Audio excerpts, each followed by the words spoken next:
That's one thing I've been quite impressed with, actually. I mean, as we love to do these like little natural intros, and I'll keep this all in the recording. But I don't know if you watch. I always tell Andre about this: the overlap with Gary Neville and Jamie Oh, Carragher, okay. Roy Keane. They probably have like my favorite podcast or sports podcast at the moment.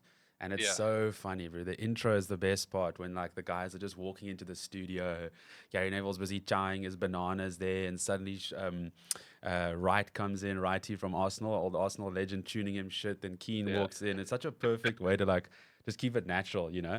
And then they'll Yeah. obviously cut like intro starts, you know. So like we'll do that now. Hello. Yeah, Oh dear. 2025. Chat, can you believe it? We're back. The tryhards are back. And we've got probably one of the sweatiest tryhards here with us today. It's our friend James, all the way from the UK, an old school mate of our co-host here, Andre. They go way back in time. Obviously, I was it Unfortunately. French or what, from school, right? All the way in Thai? Yeah, no. So we both went to the International School of Bangkok, Thailand. And we actually only really started becoming good mates after school, funny enough. Okay. We reconnected via a fellow mate, Tim, or Ooh, Exodius. another degenerate gamer. Yeah, like the only guy I know that can make you so angry that you literally mute him while you play with him. I think we need to bring him onto the pod next with James. That sounds like I'll be here Oh, just bro. like redlining. That's not safe viewing for anyone's sanity.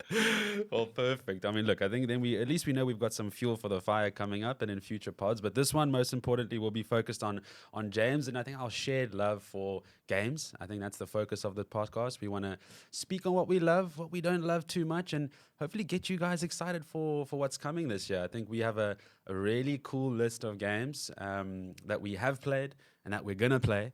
But first of all, James, give us a little inside scoop into your history, obviously, where you spent your time growing up and kind of where gaming fitted into your life and I mean, brought to you to where we are now here on the Try Hard podcast. Take it away, bro. Sure. Yeah, sure. So, I mean, it's a long history with games. I think it started at probably around about 5 or 6. We had like a little BBC Beta computer. It's like the British Broadcasting TV, and then you plug in like a keyboard to it, and then you get like a magazine, and they send you the code, and your parents have to like type it out, put it on a floppy disk, plug it in, and then that's like your little Rocket Man game, that kind of thing. So like So it like BBC, started like with the that. news channel BBC? Yeah, I'm pretty Same sure it's people? the same company. I'll No. send you guys a link to like a picture of it. It's like it's the most ridiculous little thing ever. But really started with that, and then we got a Sega Game Gear with like the original Sonic the Hedgehog, the original like Echo the Dolphin, like those super old school Sonic Sega games for like the Yes. heyday of that.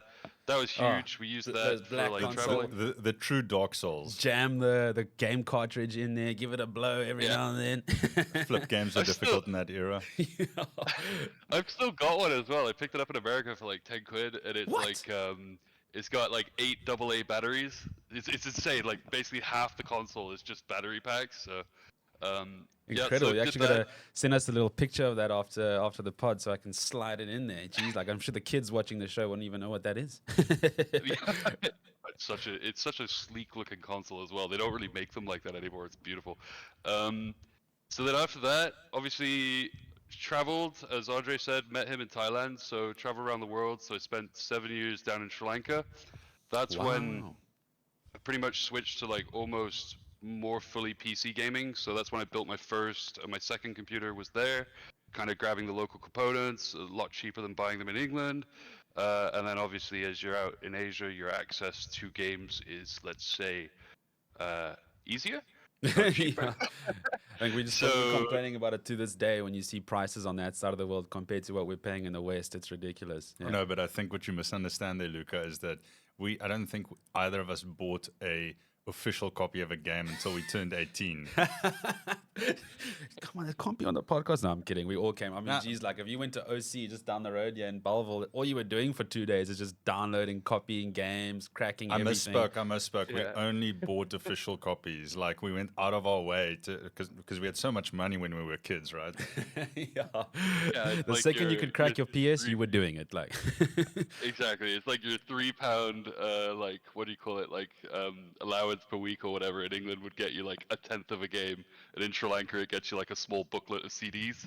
And you're like, oh, what's in here? That's great. So, really got to play like endless games throughout the youth there.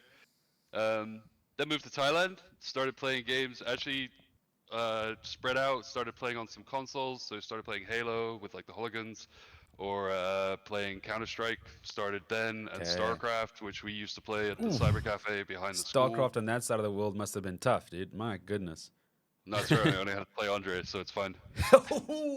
Yeah, It starts already. I lost against the introductory campaign, so I mean, it was just a way for James to feel good about himself. Oh, well, I had a friend of mine here in South Africa as well. His name's Ruan. He actually drops onto my channels every now and then. And he got me to try StarCraft once against him. And, you know, it's like you hope that your friend will go easy on you. And he just absolutely yeah. annihilates me in like 2 minutes. I'm like, bro, I'm not playing this game. I'm going back to my Call of Duty, bro. Just aim and shoot.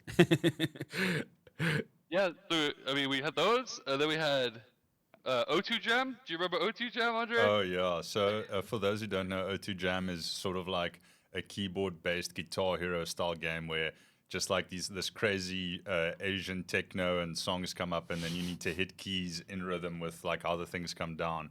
Those games are very popular in Asia, and they're super fun. Interesting. And I mean, well, for you moving around so much, was this your family moving around? Was it okay? So you guys literally you weren't really in like the same country for very long periods of time, hey? Okay. No, it's like on average, most people would do like 2 year stints. It's like contract-based work, so you do 2 years in one country, and then you move. But the nice thing is, like when we were doing all that, like there are like circles of schools that are grouped into like an international organization. So I think Bangkok was IASIS. IASIS. Yeah. So it's like a school in like Manila, school in Taipei, school in Hong Kong, school in Bangkok, and they all do their sports exchanges. And generally speaking, when you shift between the countries, you end up in the same kind of IASIS schools a lot of time. Okay. So a lot of time you kind of make these connections with people from all the different countries, and you kind of know a Yeah, couple of people. wherever you International go. Association of Southeast Asian Schools, I believe. Okay, that's Yeah. nice. So you're kind of staying on the same schooling system. You're not having to like literally go from a UK to now Southeast Asia, mixing things around. That's cool. Okay. So for the people that move, generally speaking, they would stick to the IB, IASIS style schools, but they were like American style schools. They were UK style schools. So there were options in most of these major cities, but for most of them, there was usually like maximum three options in like Singapore, you know? It's like equivalent to our international school here, I'm guessing. Similar? Or? Yeah, I don't know. I mean, the like to put in perspective, especially in Thailand, you know, the international school ISB, International School Bangkok, was like where all the Thai elites sent their kids. So it was essentially like the best high school in the country. Okay. And that's now where you guys met through the system, yeah? Yeah. Awesome. Awesome. Okay. So you're in Thailand now. You're playing PC games, StarCraft. Where are we going Yeah. from here? I think that's probably also around about where Warcraft 3 custom matches became big. So moving into like Dota, like the anime arena. 5.84C, Defense of the Yeah. Ancients. Oh, good Yeah, times. exactly. Tree Tag, that weird magic game they had where you get like round-based magic combat. We played all of that stuff at the cyber cafes. So Mall it'd just be like TVs. The everyone's land cool. shops, yeah. We used to essentially live in the land shops. That's cool. That's Yeah. cool though. For me, that's really sick because that was my high school experience. First time on PC as well. It was like I get to high school, also a console gamer like you guys. Meet a couple homies on PC, but they were going to Enigma. It was a little cafe in Claremont next to Stadium on Main. So it almost feels like everyone kind of started their adventure in the LAN cafe, you know, playing CS1 and a bit of Battlefield, just Warcraft. That's cool. At least you feel like that connection really does feel global. Yeah. Yeah, it's also, I mean, it's what happened. You get off school at like what I think classes finished at 2, and then we would all rush as fast as we could to get to the LAN shop to get the best seats. Jump on, start gaming. Yeah. You'd game until like 5, 6, and then you'd head out to catch the bus back home. That kind of thing. It was really fun. That Oh, Yes, was it's good the amount of times. sugar we consumed in those days. I am surprised none of us have diabetes. It is absolutely ridiculous. Like Coca-Cola and Oreos was like a healthy meal. Yeah. Well, there was also that lady that used to come to, like, in the LAN shop we were at. There's like a little market around the corner, and there was like this old Thai lady that I remember who used to come up, and she would just do us like chicken fried rice, and it would come in like a proper plate, and it would be hot and fresh, and you're just like scrunching down on Yeah, it and as you're like playing. prices were Counter-Strike and stuff. ridiculous back then. Like, I mean, a full plate, like, I mean, like this, like you couldn't finish it, was like 4 rand. okay. It's nuts, Take and me it's so back. good. It was so tasty. Jeez, that's incredible. So then now you guys hanging out in internet cafes, meeting. I guess that's where you guys really formed your relationship. And I think now to how much we miss co-op gameplay, that really makes you like realize where that stems from. Like we were playing in LAN cafes together, man. That's what we want. That's I think the kind of emotional factor in gaming that we're missing a little bit at the moment. I would say.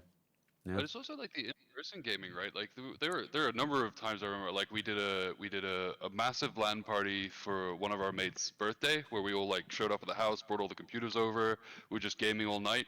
Also some really good memories of doing similar things with like Halo, where we had like multiple TVs, and then we're like LAN linking them throughout the house, and you've got like 4-player split screen on like 2 TVs all playing against each, stuff like that. Like that stuff's kind of missing. Like as we get older, we move further apart. We've got less time to just like organize something like that. But Yeah. that stuff's like really fondly remembered in my mind. Even just Yeah, like I mean, playing it's also really and stuff. just the convenience of technology and how everything has, gotten to a Mm. point where you can sit in your chair and either order it or, stream it or turn it on. Like, I mean, convenience is king. And if you just look at what technology's done over the last decade, I mean, that fully just reinforces that idea.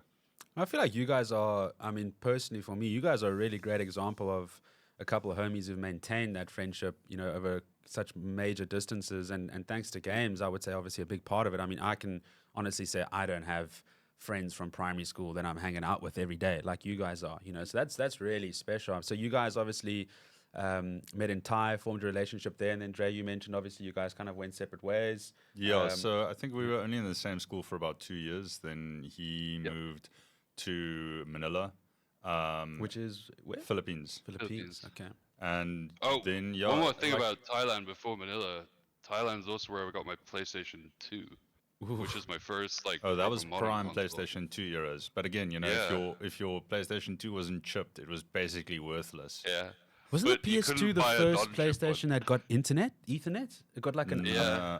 it got Did It had upgraded, right? it had a port, but there was But we just never nothing to used play it. online. Yeah, so No, it's no. like That was, Online gameplay wasn't really a thing. Like, for me, the first memories of online gameplay was like PC games, Counter-Strike, Dota, Mm, that kind of mhm. stuff. Because I was watching Digital a tournament. slight distraction from the topic was remember the Realm Reborn documentary they did for Final Fantasy? They Yeah. obviously touched a little bit on Final Fantasy 11 and how they actually made an updated PS2 with the Ethernet port for Final Fantasy 11, and I don't think that ever reached the West.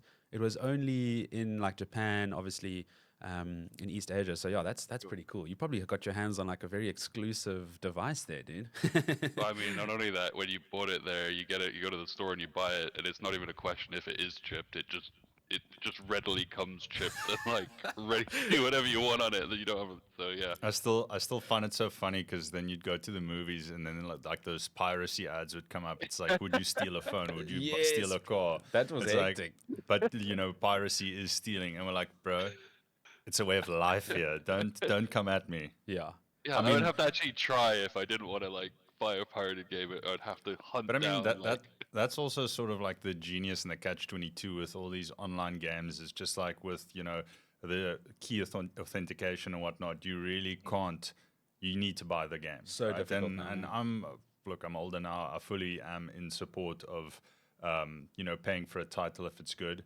We're not going to get into AAA studios these days and Milking microtransactions us. and how they're milking us for subpar content. But yeah, it's interesting because I still remember specifically WoW, obviously being the first game that you really had to spend money to play it. Convincing mom to whip out that card for a Oh sub, bro. gosh, dude, no. Jeez, like I had to like make plans to make that happen because there's no way my dad was gonna pay for fucking World of Warcraft. what is this deposit coming off my account? Wow. Exactly. And I'm trying to think what other game was like the first online games where you really needed to have a key. Because everyone Dota you didn't need it for. I mean, funny enough, like for me, the Call of Duties were pretty strict on that. Punk Buster became quite. I mean, if I think now we were complaining about hacking in Call of Duty, when I go back to like playing Modern Warfare 1, the original COD, dude, you would getting nailed for cheating. Punk Buster feels like it was better 20 years ago than Ricochet is today. I don't know how they mess things up so badly, to be honest. Ricochet is just to steal your personal data. I mean, it's not really there for anti-cheaters. We see how terrible it is. I mean, come on, like you can't make a product that's that useless and force it down on the game if it doesn't do something for the company. Right? Apparently, the hackers are probably the oaks making the bloody anti-cheat. No, they're too cheap to pay the hackers for that. Crazy. So you went to Manila from Yeah. Thai, and that's obviously when you guys kind of split or went separate ways for a little bit. Were you still in contact there through gaming, or was that quite a Not gap really. in your relationship until you met up again? Yeah. I mean, James was one of the cool kids, believe it or not. Actually, in private, Dre says that very often, Bruce. So own it. You were one of the cool kids at school, right? The jocks. He's lying. He's absolutely lying. The ladies' man, James. He Yeah. beat me in the high jump in our senior year, so I don't know what he's talking about. He was right there in the sports and everything. So How have you not mentioned that, bro? No, so I was a late bloomer. Senior year, I like made all first team stuff, and then I like performed the best out of everyone in the school and whatnot. But it was for track and field, so nobody gave a shit. I mean, not to be like a kind of, would you call it? I guess racist in a way, but you were probably like the tallest dude there, right? One of the tallest. It was, there's a lot of Americans in the school, and Okay. the Tiger people aren't small. Like obviously I'm a they're tall good. dude, but it wasn't like I was towering over everyone. Okay. So it's not the same. It's not like this delusion we have that Westerners are double the size of every Asian person. No, look, I mean, especially Korea. If you just look at what happened to them since the Korean War with nutrition, I mean, Koreans have increased in height by more than a foot in the last 50, 60 years, average height. So Just eating better. I don't know. Look, I'm not an expert on this stuff, but essentially just the conception we have of that has changed over time quite a bit. Oh, I mean, look, if there's one thing we do enjoy, it's Asian food. So they definitely don't come short. We were actually a total distraction here. cuisine. But Larry's like totally addicted to this Korean guy who just goes street kitchen. And dude, there's nothing bad, to be honest. So that must have been a nice kind of experience for you guys, the food side of things. Yeah. Yeah, You we love were the Thai spoiled. food still. We were Yeah. spoiled, definitely. I mean, but it's kind of cheap, or like, how should I say it? Like a cop out to say, if I can only have one type of cuisine, it would be Asian, because that includes Chinese, Japanese, Yeah, Thai, Vietnamese, Yeah. and Indian. so forth. But yeah, just Asian cuisine in general is top tier. Now to bring it back, when you guys kind of connected again, when did that happen? And was that online? Was it playing games, or were you actually like Yeah. personally linking up again in Europe? You obviously spent some time in the Netherlands, if I'm not mistaken. No, but that was No? before Thailand. So Okay, I okay. grew up there, like basically spoke Dutch before I spoke English. Okay. And I actually don't remember how we really reconnected. I think it would have been so after the Philippines, I went to uni in the States, played a meteoric, ridiculous amount of Halo 3 and COD, like an insane amount. I And mean, what else are you then- playing in the US, right? Yeah, I mean, In basically those that days, was yeah. it, right? Like you play some other Xbox stuff, and then I went and did my master's degree in Holland, in the Netherlands, where I moved in with one of our old mates that we had. Tim was living in the north of Holland, and I think Dre, you came and visited Yeah. for like 2 weeks or something, and we met up and we were hanging out like in Rotterdam and Amsterdam and just having an absolute blast. And then that's so basically after cool. that, I think we started playing games again, pretty much. Yeah, but I mean that's also where I need to just say, what a difference maker Discord is for keeping in touch with people 100%. over distance. I mean, having worked in the entertainment space for quite a while, just the lack of lag, like how Mm, quick and responsive it feels, even if you're discording with someone half a world away, it's like you're on a call with someone in the same country. It's actually quite mm. ridiculous. Yes, you And I guys think make me emotional. Yeah, that's really honestly that is pretty special. To be honest, that's awesome. The way that you guys obviously just reconnected, obviously one little moment, and suddenly it feels like yesterday. I think that's something that, in a way, having that shared passion, it is a unique thing that us gamers we can be proud of that. Yeah, That's now really now cool. we just yeah, hate on absolutely. each other on Discord. But I mean, 100% our every day. bras really bras if you're not giving each other shit every second of the day. It's like the guys you're 100%. giving the most shit to. Those are the homies you can rely on when shit goes really south. Pretty much. Well, that's special, man. So Absolutely. thank you, Discord, for keeping the boys together. And now, obviously, we're in 2025. We're seated here on the TryHard podcast. And I mean, if we're thinking back on the last few years, there have been a lot of ups and downs in terms of the gaming industry. I think we all have a shared passion for heading on these AAAs, as we touched on a little bit, and kind of how the gameplay experience has been so sidetracked for, to put it lightly, just money grubbing and just delivering kind of more cosmetics than actual good gameplay. We like to have the cliche complaint that you can just rely on graphics now instead of delivering a beautiful experience. It's like, oh, it looks amazing, I'm gonna buy it. Then you play it and it's total shit. Yeah. Yeah, I mean, absolutely, and I think that's one of the things for me in the last maybe even almost 5 to 10 years. Like, I still play all the AAA games, I still try them all out, but where I'm seeing like the biggest joy and maybe even the biggest time sinks are like these little indie games where they hit on like a mechanic that's just like catches me, and then I'm just like, right, I'm gonna rinse that game for 100 hours, and those are the things where it's like, you know, the graphics might not all be there, but the actual gameplay is what really mattered for it, and what sucks me in. It like, keeps me entertained rather than like these AAA games where it's like we were talking earlier about the kind of COD life cycle and how it's almost down to like 4 months now. Game gets released 4 months later, it's dying off, and you're just waiting for the next one.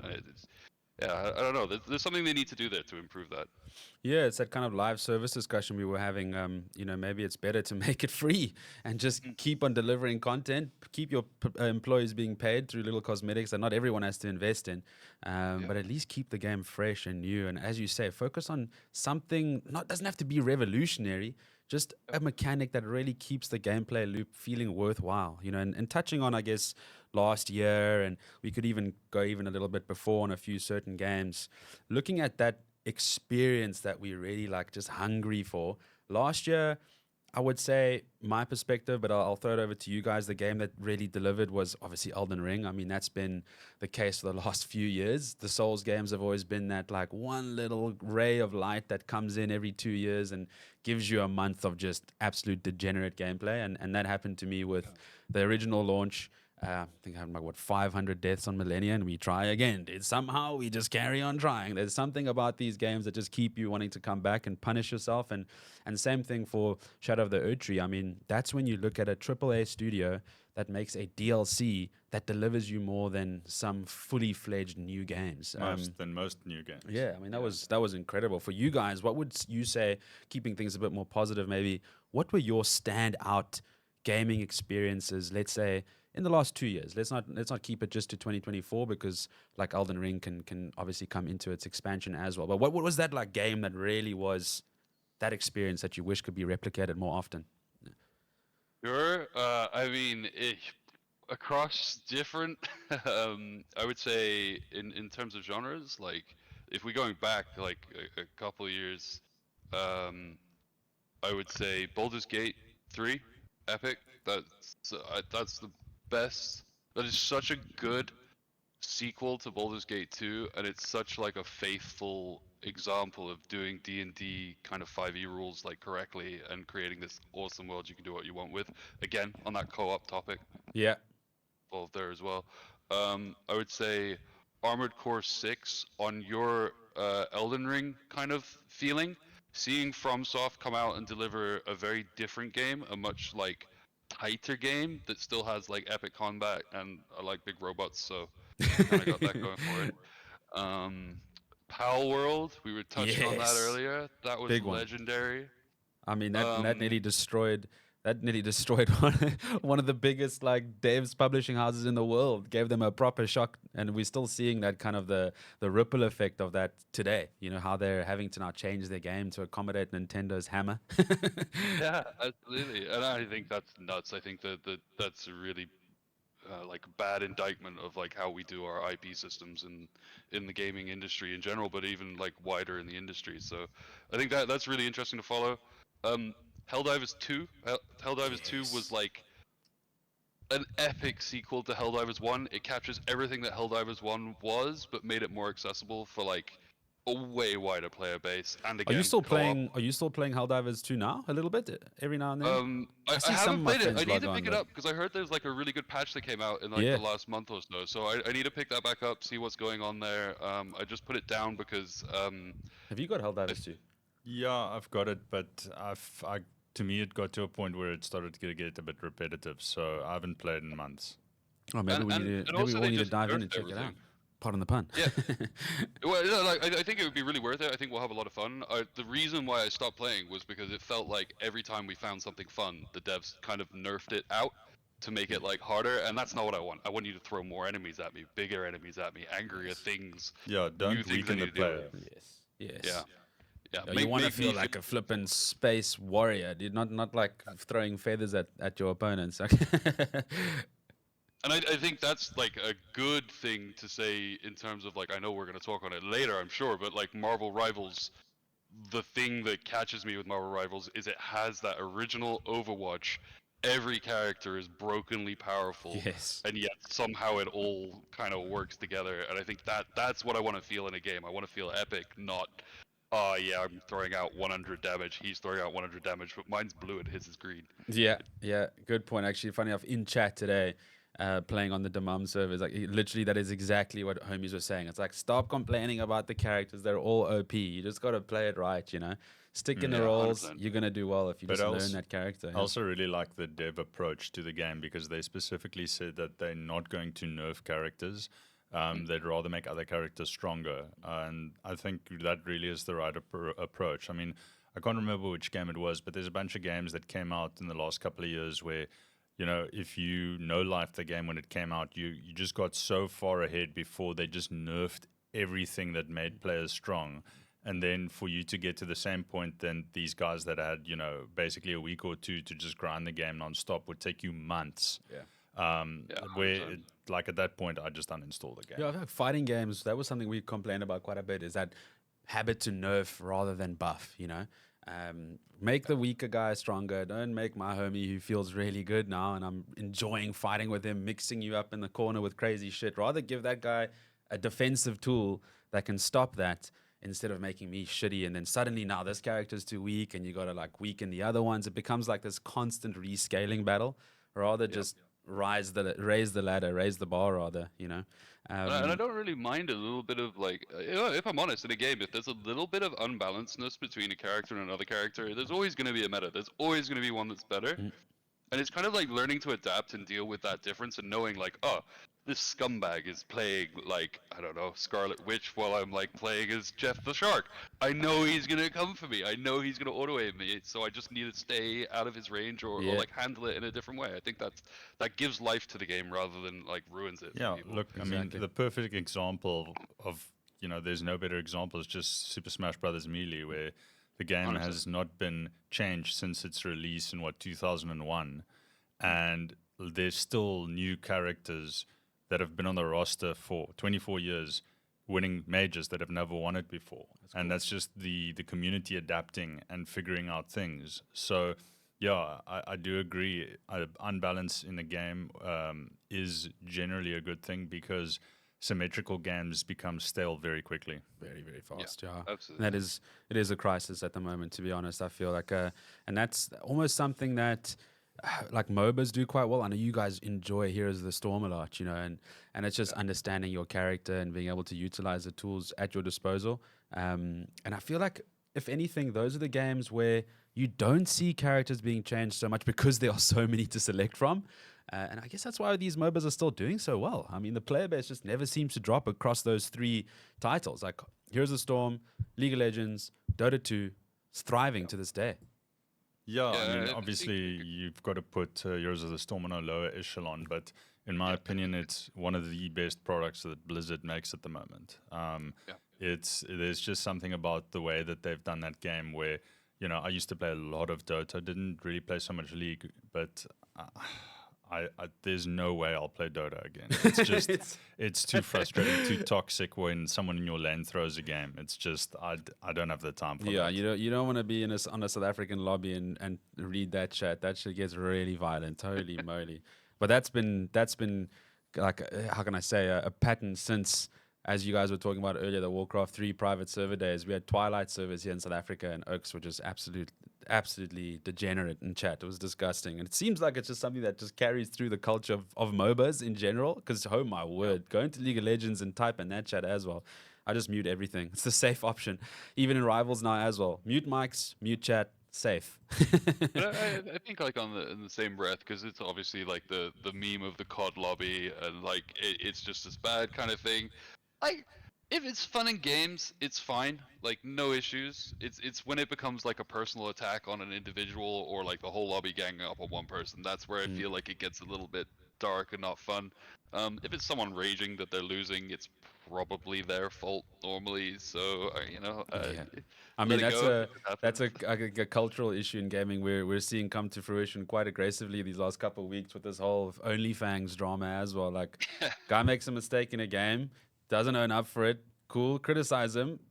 3 days later, we're going after his family. It's like, whoa, Yeah. whoa, relax. No, Yeah. Yeah. gamers are a Yeah. special type. They can be extremely hateful. But Flipping out. that's again where, like, out of all the gaming communities, shout out to the FGC for just being like ridiculously positive and upbuilding. I mean, I don't think in the 150 plus hours I've played Street Fighter ever had any kind of flaming, any kind of negative thing. Usually the Oaks will rematch so that you can learn. There's really a whole sense of like, I want to play against the best I can play. So that means to learn. And if that means I need to play against this guy again, even though I'm whooped his ass, I'll do that so that he can learn. Exactly. So that's something I've not experienced in any other gaming community. Shout out to the FGC. Appreciate you guys. I gotta say, like, to bring it back to Millie again, I think the Millie documentary really highlighted that for me when we were watching that back like a couple of years back, and you get to see behind the scenes what was going through, like all the different minor tournaments and the kind of different people interacting all across the country. I thought it was really cool. I think it's a really good community. I know they've got some drama and issues, but I think every community does. So it Like, is what actually it is. touching on that, funny enough, I was thinking about that point was, if anything, when like bad apples are spotted, they get weeded out quite quickly. And it's like Yeah. a very vocal, like, get out of the scene, you're a weirdo, no time for you, cheers. And I mean, we're talking like big dogs, the owners of Evo, like, cheers, homie. You're never going to be welcomed ever again, which Yeah, is yeah. rightfully so. You can't earn your way back into a community after doing that type of shit. And No, especially when the community's fought so hard to build something where people can actually do it as a career, make an income and a living from it. it needs to be wholesome, Yeah, and I mean that's just something where I get so angry when I think about it every single time. It's just what Nintendo has done to Smash. I mean, Yeah. that's like a whole nother discussion another day. But they essentially did everything they could to shut down competitive Smash, which is like the dumbest thing in the world. It's free advertising. It's people that keep coming back to the game, and they just keep shitting on them. I mean, to touch on that lightly, James, you played a lot of Melee. I mean, is there any kind of light at the end of the tunnel with Smash? Nothing. Have you guys been keeping up with it at all? So what happened was that sort of like one of the biggest what do you call it? community leads Entities in Smash. I think it was Panda Global Mm-hmm. that they were in discussions with Nintendo to do a professional world tour sanctioned by Nintendo and everything, and then the main guy acted very maliciously and in bad faith, and Nintendo just pulled the plug completely. And that just shows you, like, they've been working at this for more than 2 decades, and then one shithead basically screws it up for everyone else. So yeah, there's still tournaments going, and I don't think the Smash community will ever die just because people love it that much. But yeah, it just what it could have been. It could have been the biggest Oh, esport. no, it was. I mean, me being a fanboy of Street Fighter, it was. I mean, it genuinely was. Every year, you'd have Street Fighter kind of at the top, always like the final stream game. But when you looked at the actual amount of players, Smash many times top It's Street a Fighter. passion. Yeah. Yeah, almost every time. Yeah, yeah.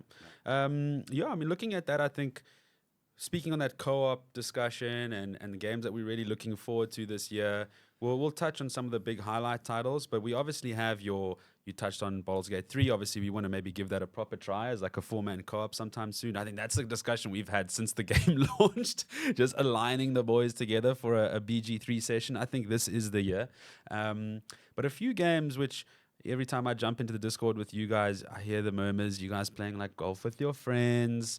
A little bit on that. Like, what is the enduring element there? What's that addictive gameplay loop that kept you guys coming back or still keeps you guys playing the game together? Because I haven't touched it. So, Well, some people just like to watch the world burn, and so James either wins or if he's not winning, he'll go out of his way to make sure that you can't finish or do well. So for those who don't know, it's essentially just like a mini putt-putt game with items like Mario Kart, and you can jump once you've taken your shot. And essentially, it's made by Team 17, the same guys behind Worms. Okay. And it's just like a very small game, but it just nails that fun, interactive golf with your friends gameplay. it's like with the boys, you're on the golf course with a couple beers and you're just trying to ruin each other's day. And I saw obviously, Even when you you're mentioned not. you'd have Golf with Your Friends 2s coming out this year, 2025? Yeah, I believe that's coming out this year. I haven't seen a lot about it, but I'm super excited for it. It's going to be, I hope it's everything that Golf with Your Friends 1 is, and then we'll rinse it again. Okay, now I'll definitely join you guys for a round of Golf with Your Friends too. I'm keen. And It's such a laugh every time. Because Even like when you're not trying to be toxic, you're just like watching someone fail, and everyone's done, and it's like one guy trying to make the easiest shot in the world, and he misses it 8 times in a row, and you just all sat there like, this is amazing. in Discord it's whispering so into his ear, you dog shit. Like, I mean, the one mate we play with, like, every time he misses a shot, he's just like, oh, kill me. Yes. Who's that? Let's name and shame. Shat Marp. Cute. No, that's definitely one I want to. Because you guys, whenever I pop into Discord and you guys are playing that, it always sounds like an absolute disco. It sounds like a lot of fun. And then we've got obviously Night Vale coming out this year. Dre, you and I tried out the Elden Ring mod with Dane for a little bit. We didn't go too deep in that, but that first few bosses that we tackled together, I think the potential of co-op Elden Ring or Souls was really displayed. So very, very excited for that to come out this year. In terms of how that game's going to be kind of released, obviously there is a single player option, but it seems like it is meant to be played co-op. Yeah. What are the big highlights? Any kind of standout features that we spotted there in the trailer that you can kind of pull out? Because it looks like they're kind of redoing the world again. We're going to get a new map, new zones, updated current zones as well. Almost like if you want to call it like a Final Fantasy Reborn-esque, destroy the world and bring it back in a different light completely.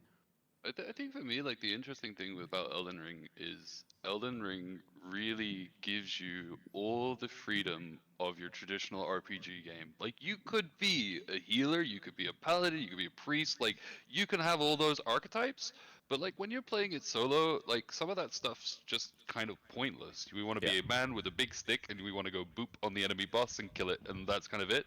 I think the second you add other players in, you really start having that feeling of having the guy at the front with his heavy armor on, the guy with his bow sitting back piling arrows in, your healer doing like illusions and like status effects and stuff like that. And I think if they do that right, it's going to bring the combat like just going to be so epic, almost where it's probably going to be better than Monster Hunter Wilds.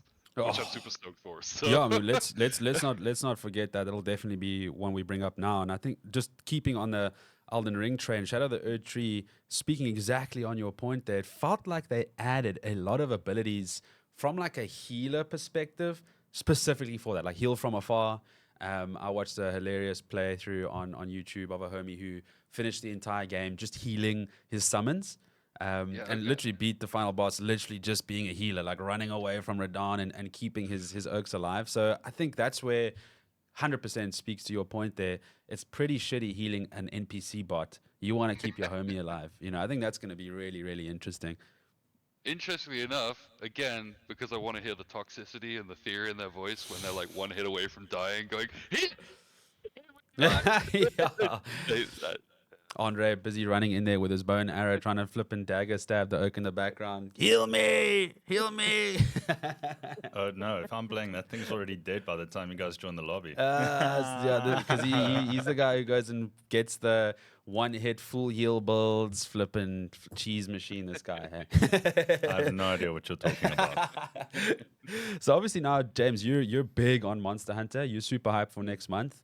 I mean, that Monster Hunter has always been that game that feels like it's built for co-op. Is that what you're looking for in this one? You were telling like specific roles again. Is Sure. that's what you're probably most excited for? Is do they make the game feel like everyone has a specific role, not just a So I think, massive clobber clobber fest? yeah, I think the Q1 right now, like so first 3 months of this year, that's probably the one I'm most excited to play with everyone. I actually replayed Monster Hunter World, which is the previous kind of Monster Hunter has like two branches of games. This is maybe the more serious side of it rather than the other side. So you've got Worlds and then you've got Wilds. So I replayed Worlds. Had a lot of fun. Played that solo in prep for playing Wilds in the hopes that we can kind of get. I think you can have like 16 people on a server, so we can get all the homies on, and then we can just kind of go out and do your missions, like all coming back to the base camp and just like having a good laugh together. Um, I think, as you say, uh, again, people having roles, people having the different weapons and skill sets, and combining those together will be a really big deal. I would say, kind of like we were talking earlier, one of the things that I would like to see in a Monster Hunter, which is the one thing where it may let me down a little bit, is I find Monster Hunters quite bullet spongy. Like the monsters just have a lot of HP, and the older I get, the uglier I get, the less I just want to beat on something to get its life pull down. Like I want to have like that skill bit, and I think with Monster Hunter, there's an opportunity there to have the world that they've created, but with like hardcore survival mechanics. You get hit by that monster's tail, your legs are broken, you're stuck against a tree, someone's gonna come res you. But similarly, when you're tackling the monster, it's no longer just an HP bar. It's like we blind it, we net it, we like stab it, and then depending what we do, we're able to like harvest different resources off it. I think Yeah. that would be an epic game. Yeah, I also played quite a bit of Monster Hunter Worlds, and it's really fun, but it does get quite grindy. And it's essentially you figure out your build, whether it is like a heavy weapon that stuns or something that does like crazy crit damage or whatever it is. But then it's essentially like just dodge one or two of the mechanics and then just try and get that HP bar down. But I mean, I'm still saying that I poured more than 100 hours into that, so that was a great game. Oh, Same. see, that's gonna be a nice little co-op game for stream. I'm gonna hook you guys in there. There's no escape. Got to play that on So- stream with me. So one game that I feel that we're doing a disservice to have not tried that together yet is the Ghost of Tsushima co-op. Yeah, you've Oh, always been absolutely. mentioning that, eh? Yeah, because I mean, Ghost of Tsushima is honestly one of the best titles in the last 5 years, and the thing that I really like about what they've done with the co-op there is that they've actually created specific classes, and each person needs to take up a class. So the content is balanced around that. And I mean the system that they have in that game is fantastic. It's one of the best action combat games that you can play. So for Add it me, to the list, yeah. so that's for me like probably top of the list of the games I'd like to play with the guys. Okay. Yeah, we've been talking about playing that for ages, and on that topic, Ghost of Yotai is coming out 2025, so it'll be really exciting to see what they do there. Like, I mean, sorry Ubisoft, your Assassin's Creed, No, but I whatever. have Like, absolutely no sympathy for these AAA companies that no, just phone it in with every title, and now they're in trouble. Like Activision, Blizzard, Ubisoft, they all deserve to lose every single cent because they milking gamers for an addictive gameplay loop that only they can provide because they've created that space, they own the IP, and then they repackage the exact same garbage from last year and usually make it worse than it was, and then charge you $120 Yeah. for the premium package. So it's ridiculous. Add a little Maybe diversity in and add $50. maybe one of the best examples of that in recent history that I could think of, because I was thinking about that as well. Not to bash on Ubisoft more, but they did like, what was it, Skull and Bones, which was meant to be like Assassin's Creed Black Flag, something that everyone loves and adores. They were trying to bring it back, going to be the first quadruple A game, yada yada yada. Falls straight on its face, absolute crap. And now we've got coming out next year will be God, what's it? It's the Yakuza game. They're basically making a Black Flags-esque pirate Yakuza based in Hawaii game, and it looks sick. It looks Is like this the everything that they Yakuza want to like a have. dragon guys? Yeah, like a dragon Okay, pirate because that's going Yakuza to be in interesting Hawaii. because their games their best games are turn-based games. So it's going to be really interesting to see how they implement that. And yeah, I mean, I know you guys haven't, but the Yakuza games are fantastic turn-based JRPGs. You need to Yeah, give I that a think that go. might be the first one I tried, to be honest. Like I've been seeing a lot of trailers of it recently. It looks killer. It's And by making me next year, want to you mean try the this old year? ones. Sorry? By next year, you mean this year? It's coming out this year. Lucas said this was gonna happen. Yeah, Yeah. I this knew. year. I was like, one of us is gonna do it a couple times. I was like, thank God it's not me yet. Yeah, we're in I'll take the 2025. hit. Yeah.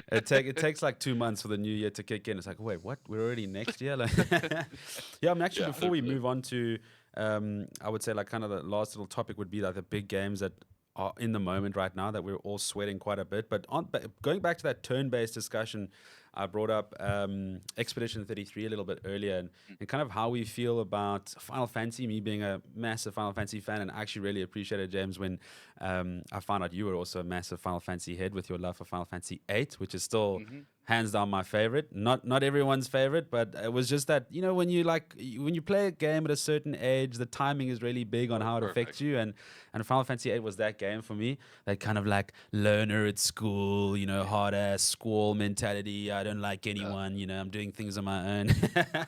But what a Yeah, yeah. cool format for games that I think we all wish, as we were touching on, kind of Final Fantasy kept into their current generation of games. And if you look at a title like Expedition 33, the Persona games have managed to do, I really hope that the next Final Fantasy is along those lines. I mean, do you guys feel the same? Yeah, I mean the remakes were excellent games by any measurement, but the problem was that combat felt extremely grindy, especially in the latter stages of the game. Where Just it's- mashing buttons. Yeah, and I mean Yeah. things just became massive HP sponges. Where with the turn-based thing, it's way more relaxed and chilled.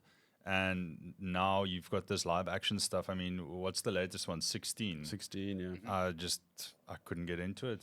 Yeah, I just, the combat put me off so much that I just didn't want to play it. It's almost like it was the first Final Fantasy that felt like a one playthrough game. Like I just had no interest to go and do the trophies, which is like when I started it, it's like I'm playing this game to finish it and hunt trophies. When I was done, I was like, bruh, see you later, next game. Yeah, Yeah, absolutely. Yeah. And like I completely agree with you guys. I mean, Final Fantasy VII remake, love it. Final Fantasy VII, one of my favorite games. Remake Yep. the second part.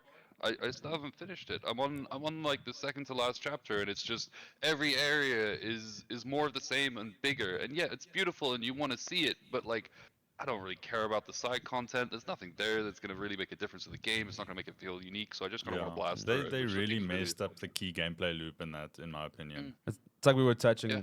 Lose gameplay, add graphics, problem Mm. solved. That's literally what it was. Final Fantasy VII, obviously, like you say, such an emotional attachment for all of us. Now you're making these characters look amazing. Cloud, obviously Tifa, all of us Tifa fanboys.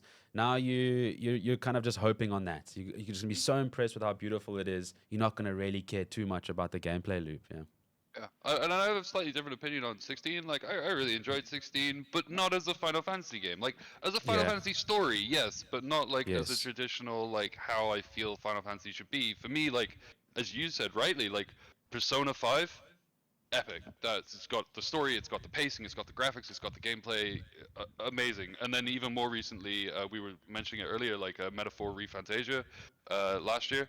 Like, huge game. I've got some tiny gripes with what they've tried to do there, but actually, as a game as a whole, gameplay, style, story, a shorter game, a smaller game, but like it feels detailed, feels lived in. You like really get sucked into the world. Like I think they've done a really good job. I agree. If Final Fantasy can come out with another game like that, I'll play it. Yeah, If I mean, never, I'll imagine play that, it. hey, seeing like the next Final Fantasy announcement and it's turn-based. I think people will lose yeah. their minds. If you haven't looked at the trailer for Expedition 33, it's exactly what Final Fantasy should Yeah. be. I mean, it's turn-based, but what they've done there is smart. Is that visually it looks amazing. You know, it's not like it's the next generation of graphics, but I mean, the perfect example of that is Rivals and how good Yes. that looks. You know, it's just art direction and style Beautiful. and fluidity of gameplay that makes that look better than almost any other game on the market right now. And with the Expedition 33, it's like, okay, cool. When you attack, there's a sweet spot and timing that you need to hit the button again. When the enemy is attacking, you can parry it or dodge it. Yep. You know, so there's still something to do with the turn-based, but it's still turn-based at least. So you feel that when you like roaming and you head into like a combat and like, you know, the classic screen break and like glass smashes and suddenly you're out into the little battle scene, like that just like hits those emotional strings of like an old turn-based game, you know, for sure. And like Dre says, there's those mid-turn reaction elements keeps Yep. you like focused, not just like, okay, cool, press X, up, down, heal, fire, you know, heal, attack. Like it adds that you always have to be focused, which I enjoy. The first game that added those elements into turn-based combat that I know of was the Super Mario RPG. Like when you jumped with Mario, if you hit the jump button again as you hit the enemy, you do double damage. Okay. And this is just sort of like the latest, greatest iteration of that gameplay mechanic. I mean, there was also like, interestingly, there's a Square Enix game that came out. I'm trying to remember what the name of it is. Something time. It's like one of these time things. But it was similar, right? Like it came out between, I want to say Final Fantasy 12, maybe around about that time, 11 and 12. 12 was Um, good too. Hey, shit, wasn't it and was like underrated? Yeah. Yeah, and this game was more like it's exactly the kind of things you guys are describing, right? Like it's a turn-based game, but when you're attacking, you'll have like those circles come in on the screen, and you've got to press X every time the circle hits the right spot, and that's going to up your damage. Yeah. Or you're being attacked, you press like L1 or something like that, and you're going to do a counter. It like keeps some live feeling into that turn-based. And I agree. I think to put in you need it. perspective, Mario RPG Legend of the Seven Stars came out in 1996, and it is Square Okay, Enix. that's way before. That's wild. Well, so I think moving on to our last little topic as we close off here, I think that the games that us three are really like siphoned into right now, we'll start off, I think, with PoE, which kind of is, I wouldn't say it's it is a 2025 game. It's in beta, it's in alpha now, so it is a current game. I think we've all dove in pretty hard. James, you and I, we tried the Invoker. Well, not Invoker. You were on the I can't even Acolyte of say it. Chayula. Acolyte of Yeah. Chayula. I was on the other side with the Invoker. Dre, you played the Witch. if I'm not Yeah, mistaken, the Witch. Demon Form Witch. So I think Dre, you've definitely sunk in the most here. Our level 90 plus player here in the deep end. You 95, guys, 95. 95. He's got to stamp it down, bro. That's a Exactly, nice exactly. number. So tell us. I think you guys dive in a little bit, Dre. You start us off there.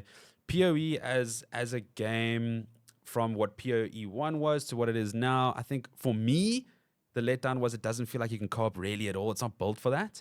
But on the experience for you as a whole, what you guys have enjoyed the most. I mean, Dre, kick it off for us there. I think the game's done well. Yeah. So look, I think I've missed a game like that for a long time. Where We've lost this guy to PoE, by the way, guys. Right? He's the guy who's always saying, we got to play co-op games. This dude's just been in PoE for the last 2 months. Yeah, but it's because you guys aren't playing it. That's why. No, so I think what they've really nailed with that game, more so than any other game that I've played in a long time, is that the tangibility of how your choices make your character feel stronger. There's some issues with the loot progression in the later game, especially mid-late game before you get to late game. But man, it's such a satisfying loop. Even doing the same thing over and over again, you can build a character to almost any which way you want.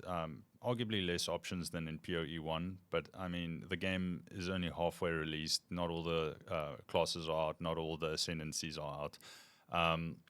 But yeah, it's essentially obviously they made the game because they love Diablo 2 so much, but it's everything you could want out of that style of a game. And I think the thing for me that is the most enjoyable about it is you can play it in short bursts. So obviously, I'm a father, I've got a kid, I've got family, I've got work obligations and so forth. And the campaign, you probably want to lock in for quite a couple of hours just because, you get sucked into the game. It's really nice.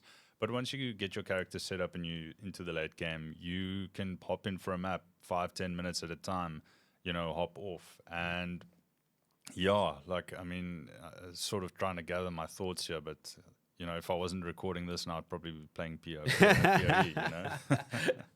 Yeah, I think James, you jump in there as well. I think the main issue that you brought up there, I feel, for me at least, felt like you almost can't progress without the trading system. I won't say that you can't. That's a bit too finite, but it feels like without it, progression would be really slow because getting the items you need to really level up the drop rate feels ridiculous. If you're not relying on people putting up items on the store, you're going to be dredging with the same items for quite a while. Yeah, so just to jump in there, that's more of a problem with the early late game.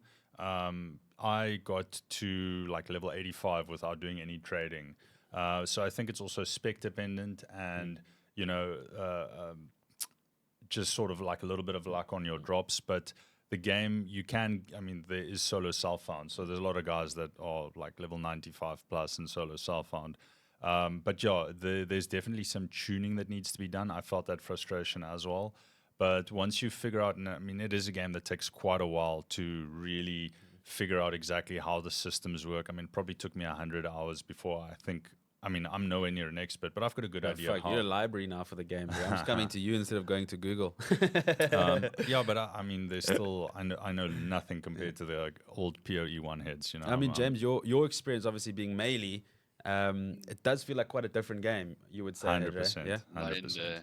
But I'd say PoE2, I agree with everything Andre said. I think there's a lot of work to be done. Coming from many hours spent in PoE1 as well, some of those things feel like they will come just naturally with the progression of the game. So on this loot system issue around getting your items and stuff, PoE1 you had targeted ways to build items. You could get what you needed just by crafting. That doesn't really exist in PoE2 yet. It's just a lottery with additional steps kind of thing. So I think that stuff's there. I would say the campaign in PoE2 shines. Even just having half the campaign right now, the pacing was good, the difficulty was good. I think they'll drop it a bit as they go kind of full. Yeah, just the early parts of the campaign are very brutal, especially on a league starter. Act 1, and I'd say the game is at its hardest at the first time you get to Act 2. That Act 2 boss is brutal. Yeah, but I think you play the campaign, you go through it again just as a repeat. The second time through is a cinch. The second time through felt like easy mode. It was weird. Yeah, totally different. Yeah, your character's starting to get to a point where it actually, the build is starting to operate functionally. Yeah, absolutely. And I think that's exactly how it should be. And it still feels PoE 2y. And then you kind of get to the mapping and you started doing that early late game kind of stuff. And you start getting those feelings that actually, if I want this game to play like PoE1, I can do that. I could be moving. 100%. If you're strong enough at end game, it's essentially PoE1. The only reason I can go back to PoE1 is because can't live without WASD movement anymore. Agreed. It's huge. It's revolutionary, and it's ruined my ability to play other games because anytime they're top down, I'm trying to WSAD. I'm like, why am I moving? Yeah, What's even going on here? Heroes of the Storm, I want to move my character with WASD. Maybe that's probably something they should think about for MOBAs, to be honest. Imagine, but then how do you use your abilities? You need more buttons. Good point. Yeah. But I think it's just that freedom to dodge things instinctually as you would in an FPS when a rocket's flying at you, kind of thing, with your movement, is just really nice. So I'd like to see that happen more. I feel like it suits the range classes, right? Because I haven't played one. I feel like playing a mercenary or the Deadeye and being able to move like that, and then obviously managing your aim, that must be, I think it's built for that. I really want to give that a go, to be honest. Yeah. I love my Invoker playthrough, but I think touching on that point of what can be added. I think a big call out that I saw in a lot of the reviews was more like just the visibility of things that can just nuke you instantly, especially as Yeah. like a melee. Well- It's like, whoa, I'm like melting everything on the map. Suddenly I'm just dead. It's like, what the The hell? latest patch drastically addressed visual clarity. So beautiful. it's been a big upgrade with the latest work that they've done. Okay. That's a good, geez, And I give think that you, another you run. touched on that melee point, right? Like it at the moment, it does really feel night and day. Watching Dre play on his Witch, and the whole screen's lighting up and exploding 3 screens away, and then there's me like running around on my monk with my little stick, just going like, ah! Big stick. Come on, James. Big stick. and then I would go like roll out of the Yeah. way, roll, and come back. Like I love it. It's great fun. It's definitely a difference in classes, and I love the fact there is that difference in classes. It's entertaining to see how different range is at the moment versus melee. Yeah. The But half I mean, melee it will. I content think out it'll there. always be a game that'll be difficult to really balance and get right, just from a visual point of view for co-op. Mm. And I There's think your just too point on much the co-op- happening on the screen. And I think your point on the co-op stands, right? Like, I don't think PoE's ever really shined on co-op. I think that you can play it co-op, you could play it as a group co-op, but because of the way the loot system works and the way that the characters progress and they kind of come to power at different times, someone in the group's always going to be substantially more powerful. And because of the way that PoE kind of plays, where you're like almost wiping a screen when you're doing something, it just means like if you're playing with a group of 3 or 4 people, one guy's wiping the screen constantly and the other two are kind of chasing after him trying to keep up, and I don't think that feels good. I Yeah. think the early game would, again, what they tried to do there with making things harder hitting, that Yeah. would be No, a better co-op experience. That's a good point. I think if you compare, like, especially Act 1, 2, and 3 before you get to Cruel, to late game, it's two completely different games. 100%. It's like the end game really feels like PoE 1, whereas the early campaign feels like you need to be meticulous with everything you're doing, or you're just not going to make it through the content. Yeah, I guess that's maybe we can throw Blizzard their flowers in one sense, where Diablo 4, the leveling and getting to that first push to 100 felt really good with friends. Like that's where I would say Diablo 4 won in that first playthrough, but then again, you just had nothing to do after that. You were like, cool, game's done. Yeah. Cheers. See you next 3-4 years when Diablo 5 is out, kind of thing, My personal enjoyment of PoE is finally getting to maps. And I mean, this is, I guess, like harping on the graphical side of things, but the map is quite beautiful. I feel like it's like a kind of a Civ 4 top-down experience, and you're kind of taking over zones. So I really enjoy. I want to get deep into that after seeing like Andre's map screen. He zooms out the like that. It atlas. looks like a Huge. fucking world map, bro. It's beautiful. I don't know if it's ever going to end, to be honest. Is it just No, it's generative. It can go forever. So, yeah, no, look, initially I was a bit against the mapping system, but once you get, again, like there's like key PowerPoint levels that you need to get your character to make the game feel good. And I mean, I'd say level 80-ish, I struggled a bit because my character wasn't getting new gear and so forth. And then, you get 1 or 2 key items that really transforms the build in terms of what it can do. And once you get that, I mean, for me, from level 85 to 95 went reasonably quickly, all things considered.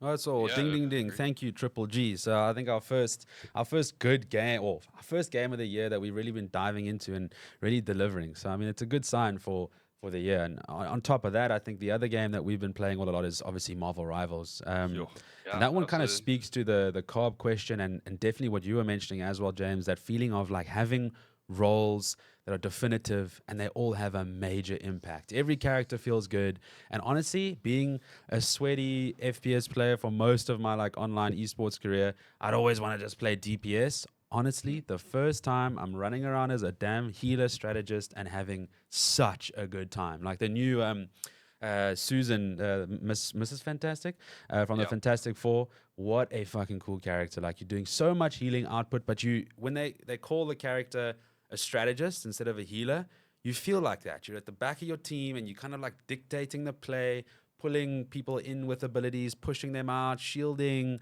healing. Like it feels so busy, and I've been really enjoying it. Like they've done a really good job there. Yeah. Yeah, Yeah. I totally agree. I think all the characters have their own role. They all play uniquely. I think like the vast difference between two characters like Spider-Man, even Spider-Man and Iron Fist, but like Spider-Man versus Punisher, like they're both DPS, but they're complete opposite play styles. And even like with your tanks, you've got like Hulk and Venom kind of similar, but Hulk and Doctor Strange completely opposite. Captain America completely unique, and like having all those vast differences and everything plays well together.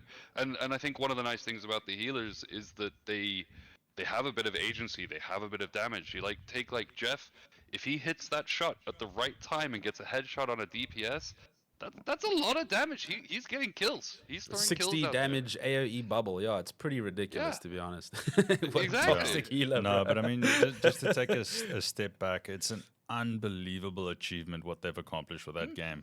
I mean, it just came out of nowhere. It felt like I didn't really follow any of the pre-release stuff. Bro, And 100%. No, it was like Yeah, literally same. came out of nowhere. and then it was released, and I mean the level of polish. I mean, just graphically, if you look talking about the menus, how everything looks, the art style, how smooth it plays. Yeah, it's like I'm blown away. It really is Yeah. a phenomenal game they've put together. And that came out off the backdrop of Concord, where everyone's saying, you know what, these games are dead. No one wants this stuff anymore. And then Marvel Rivals comes out, and the gaming community goes, yeah, no, this is fantastic. You gave us a free-to-play Yeah. game. You're gonna make money off us because we love the stuff you've got. You've been like true to the history of these heroes. You're presenting them the way they like comic book accurate, or like for the most part. Like that's what we want. Treat the content with respect. Give us an amazingly fun game. Make it a little bit competitive, and we'll rinse it. And you're seeing what is it like almost 500,000 players per day kind of numbers that they're hitting, which is Yeah, nuts. It's they've already got 20 million accounts. Fantastic. No, it's been awesome. I think that as you know, touching on that feeling of it feels like it's sweaty, but you can get in quite easily and comfortable. You know, I could say like Larry, my wife, you can jump in, try out a strategist, try out a DPS character that doesn't like require hard aiming, as you said. You can literally play a character that's aim locking, to be on like a Scarlet Witch, and feel like you're performing. You know, everyone's kind of welcome at those different levels of the game. And now as you're climbing ladder as well and on the leaderboard, you really feel that like team synergy just growing as you climb in ranks. So those first two brackets of like bronze and silver is brutal. I feel for anyone that's still struggling in those trenches. But once you get out and you're in gold, suddenly that synergy comes into play and you're like sitting at the back and you feel like you're healing competent players. And if you have one person that's just killing their role, you probably stand a good chance of winning, you know, as the healer at least, because you're keeping someone alive that knows what they're doing. And the length of games is also just right, because I mean, what was it? The Deadlock beta came out, and it's a super fun idea. I think they've got something there, but I mean, 45, 50-minute games is just too much. Brutal. I completely agree. Deadlock needs to be like 20 minutes. It needs to be like the length of a Heroes of the Storm game. The map is just too big. If they're half the size of the map, then I think that solves like 90% of the problem. Or honestly, and this might be an unpopular opinion, make the game more snowbally. Make it so that like if you are winning, you are just gonna dominate, and there's like 2 minutes of game from clearly my team's winning to the end of the game. And then maybe a lot of the problems go away, but just knowing that Dota feeling of 20 minutes in, I've got 25, 30 minutes of game to go with no chance of winning, that's not a fun experience. They need to do something about that. But as a concept of a game, legitimately genius. Love what they did with Deadlock. Yeah, I it think that's a needs to, like you fantastic said, game it as well. needs to be a real snowball. Like literally, if Yeah. you're 10K gold ahead, it's game over. Like cheers. Yeah. Yeah, I think that would probably solve it, right? Because then you've got a little bit of pain. 2 team fights that are gonna suck. Game's over. Reset. Go again. And you I said think like that would be maps too big as well. Big one you Yeah, pulled out agreed. on Deadlock, you know. Yeah, just I mean, it takes too long to get from point A to point B. The map is just too big. And that's the funny thing going back to Rivals, you feel like, oh, I'm spawned back on the cart map. But it's actually like, no, like in literally 10 seconds, I'm back in the fight. Even though I feel like I'm on the other side of the map, movement for everyone is pretty good. You're getting in there nice and quick. So yeah, they've really gotten the pacing We right. just with need more Rivals. game modes. That's the only thing that I would complain about Rivals. all random on mid's what we really need, right? Chaos, bro. Oh my gosh. I mean, okay, But- you're going to tie it. Yeah, yeah. The only other thing I was going to say is one thing I would like to see changed, which is just something that I've seen in a couple of games recently. It's something that they do in COD ranked as well. Is I don't really like the idea of having a respawn timer. I want it. I don't want that like brief 4 seconds of hey, you're not spawning yet. Just wait. I just want to get spawned back in. So maybe make me a little bit further away, so it takes the same amount of time to get back into the combat. But let me be like engaged, because I'm already pissed off. You just killed me. I don't want Yeah. to be like sitting there going, I'm not helping anyone. I want to be going, I'm coming. Let me get over to you. Yes. That kind of thing. So Yeah, that's actually a one thing. very good point. Longer run back, quicker revive, so you feel like you are actually active, but Yeah. it's a running back. I mean, in those cases, you add like the extra strategy of like, cool, if those instant respawns are happening, suddenly the team that's attacking, your mindset is flank and annoy those guys who are trying to get back in the fight. So it adds all those cool elements. It's a good point. Good Yeah. point. All right, I think we'll slowly tie it up. I mean, it's always the hard question. We'll kick off with our guest here, James. This year, I mean, we're still in January, thank God. We've got a nice list of games coming up. You brought up a beautiful list for us. I'll kick off with you. What is that one game? I know it's tough to choose one, but what is that game this year that you want? I know you dig your Monster Hunter that's in February and you got this whole list of games still to come, but what is that one game for you, bro? What is that one? And we can share games, it mean, doesn't matter. I like unfortunately, like as you said, we got a solid list, and there's probably like 10 games there that easily I could say are going to be 11 out of 10s. Can't wait for them. But I think if we're all honest with ourselves and it gets released, it's probably going to be GTA 6. Oof. Yeah, If GTA 6 drops and it is as big as GTA 5, that's going to be a decade of gaming right there.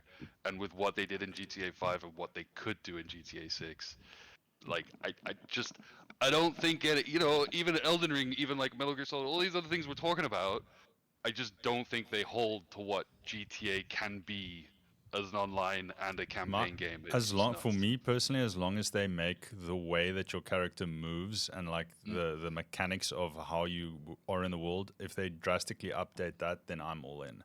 I think that Yep. was my frustration with Red Dead Redemption 2. It just felt like GTA mechanics reskinned, right? Like it feels slow and archaic. It needs to be more immediate. There needs to be more urgency to the movement and whatnot. And I think Yeah. that would be. But yeah, I think that's a good game. You guys to are going put to at the top of the despise list. me for this, but I have not played GTA 5 at all. Whatever. I haven't even touched it. Yeah. So I think like, It's- and that's one that I know is criminal, and I need to actually finish the story at the very least before 6 comes out. So, because I mean, you got RP Yeah, now, fair. probably one of the most successful ongoing stream kind of communities, absolute content engine has been like the no pixel servers. I've seen like South African streamers honestly make it as local streamers through RP on those big servers. So yeah, I mean, I feel it is that one criminal game I need to give a go is 5 before 6 comes out. Amazing suggestion there. Okay, GTA 6 chat. That's what our boy James is looking for this year. Dre, what's your game, bro? I'm going to be honest with you at the moment. Path of Exile is really just hitting every single like box for me. It's just so much fun. I can consume as much or as little of it as I want at a time. I get back in, and the thing that's nice is that I'm now leveling an Invoker, but because I've got all the gear from my first playthrough, I can customize it whichever way I want. The campaign's really easy now with all the gear and whatnot. Especially looking forward to the Druid when that comes out. So that's at the moment, just looking at the list, the game that's going to still take quite a bit of my time. Aside from that, in all honesty, for me, gaming really is, because I've got such a limited time of it, good games that I can play with friends. So, golf with your friends is really cool. I'm really looking forward to the Baldur's Gate 3 playthrough.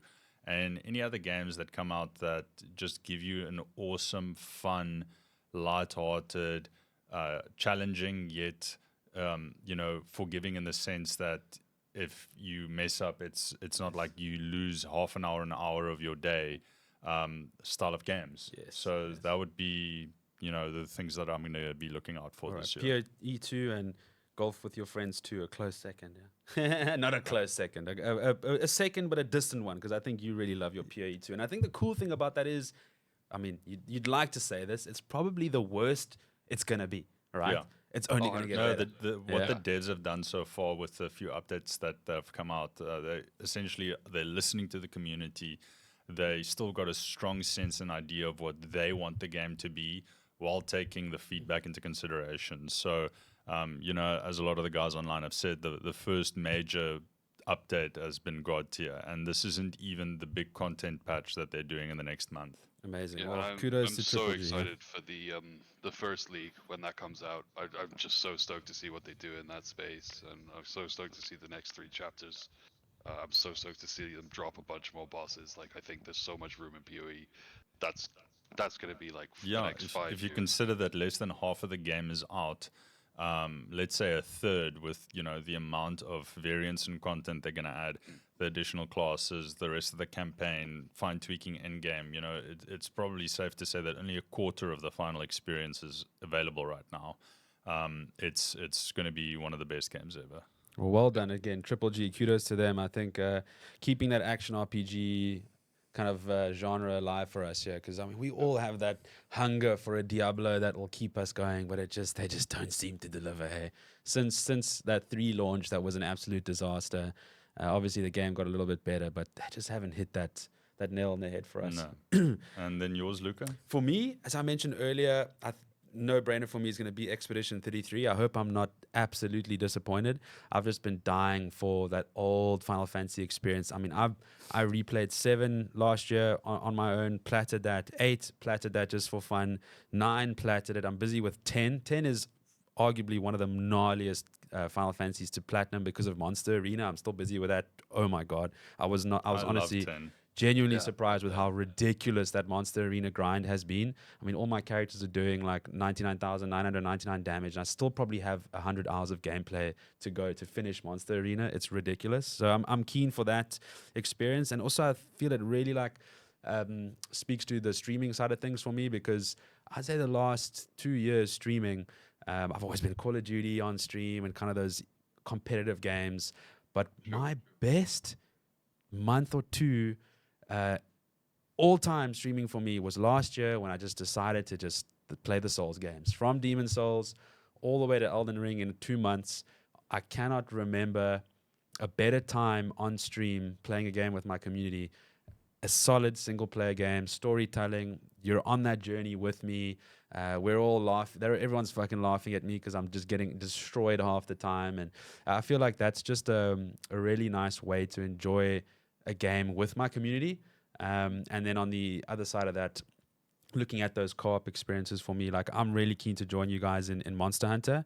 Again, a first time for me. So that'll be my second highlight for the year, would be my first Monster Hunter experience with you guys co-op. But number one, I'm really looking forward to Expedition 33 this year. Yeah, that's going I to be think my hype I game. think my what do you call it? Like honorable mentions, if you like, are gonna be like we were talking Vampire the Masquerade Bloodlines Yes. 2. If that comes out, huge. Please just make it happen. Oh my word. Yeah, totally. We got Metal Gear Solid Snake Eater coming out. The If that's remake. everything Ooh. it could be, amazing. There's a Random couple of shout RTS. out for that though. Random shout out. This is such a random fact for you guys, but Geordie Smith, probably the greatest surfer in South African history. His wife, Lyndall, she was the what you know when they like put all the padding on you, you like the body. Body, like the motion capture. She was the motion capture for Screaming or Laughing Octopus. Okay. So she fully modeled face, everything, his wife. Now they're remaking it, keeping the model. And we were actually in St. Francis over the holidays at my friend Dane, and he's obviously good friends with the Geordie and his family. And it's like, homie, you have no idea. They're bringing you back this year, and you're like fully HD. So we have a South African local actress / model who's literally the face of Laughing Octopus. Such a cool little awesome. bit of fact for us South Africans. Yeah. I think the only other one I'd throw in there is like probably Mafia: The Old Country. We touched on that very very mentioned that. briefly. I think if they do that right, that will be absolutely amazing. I would love to see you play Splitgate 2. I don't know if you played Splitgate 1. Put I that gotta in be there. honest. I think it's Halo mixed with Portal, and All I right. think it would just be a laugh to see you play that. Depending on what the servers are like for you, but I think it would be a good laugh. So Done. those are just a selection. There's loads of other stuff. Skate 4, Dre will rinse that when it comes out. It's gonna be like free to play.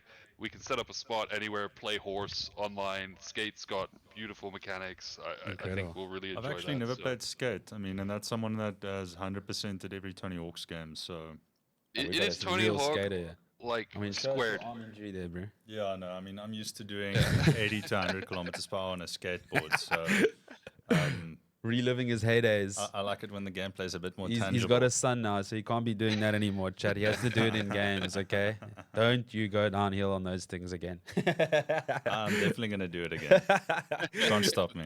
Well, James, homie, we really appreciate your time, dude. This is not going to be the first time we have you on. I think we're going to have these like little update podcasts as we go throughout the year. Now that we've just bit the bullet and Dre and I, we want to keep it personal, but this is actually honestly flipping cool. Talking head here, can connect with anyone around the world, and super stoked that you're the first one on the list, dude. Thank you for your time and your expertise.